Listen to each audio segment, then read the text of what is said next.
বাঙালিরা সব ধরনের গান গাইবে, কিন্তু গৌরের নাম যেন তারা কখনো ভুলে না যায়, এইটা আমার প্রার্থনা। আপনারা গৌরাঙ্গের নাম ভুলে যাবেন, অথচ কাঁচা বাদাম ভাজা বাদাম মনে রাখবেন, এটা এর থেকে দুর্ভাগ্য আর কিচ্ছু নেই।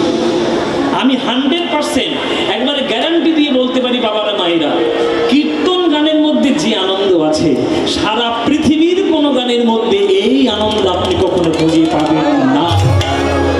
কেননা এই হচ্ছে এমন একটা গান সরাসরি ভগবানের সঙ্গে সম্পর্ক হয়ে যায় আর ভগবানের চরণে মন প্রাণ সঁপে দেওয়া যায়। তাই আমরা সেই মহাপ্রভুর ভাব দর্শন করলাম। এইবার আমরা বৃন্দাবন যাব, গিয়ে কৃষ্ণ কালী লীলা আজকের আমরা আস্বাদন করব। তো চলুন সবাই মিলে আমরা একটু বৃন্দাবনে যাই। এখানে আপনারা যারা যারা গান শুনছেন, কারা কারা বৃন্দাবন গেছেন একটু হাত তুলুন দেখি। বৃন্দাবন কারা গেছেন? বাহ, তো অনেকেই গিয়েছেন বৃন্দাবনে। তাহলে বৃন্দাবনে যখন যাব, আজকে এটাও একটা বৃন্দাবন, এখানে কীর্তন হচ্ছে মানে এখানেও নিশ্চয়ই বৃন্দাবন। আপনাদের মতো অনুরাগী ভক্তবৃন্দদের চরণ ধরে পড়েছে, বৃন্দাবন হবে না? এটাও বৃন্দাবন। কিন্তু এই নাম বৃন্দাবন থেকে আমরা যাব ধাম বৃন্দাবনে। চলুন আমরা সবাই মিলে বৃন্দাবনে যাই। তো বৃন্দাবনে যখন যাব, বৃন্দাবন যাওয়ার একটা ভজন গাইবো না গাইবো? ভজন গাইবো। আচ্ছা, হিন্দি গাইবো না বাংলা গাইবো? বাংলা গাইবো? বাংলা গাইবো তো? তাহলে চলুন বাংলা গান গাইতে গাইতে আমরা বৃন্দাবনে যাই। সবাই মিলে করজোরে একটু বসবেন, সবাই মিলে করজোরে বসে একটু আমরা বৃন্দাবনে সবাই মিলে যাব। আমার খুব পরিচিত একটি গান, আপনাদের একটু পরিচিতি গান, এবং বৃন্দাবন যাওয়ার সব থেকে প্রচলিত একটি গান আমরা শোনাবো। মায়েরা করজোরে বসবেন। চলে রে আমার মন,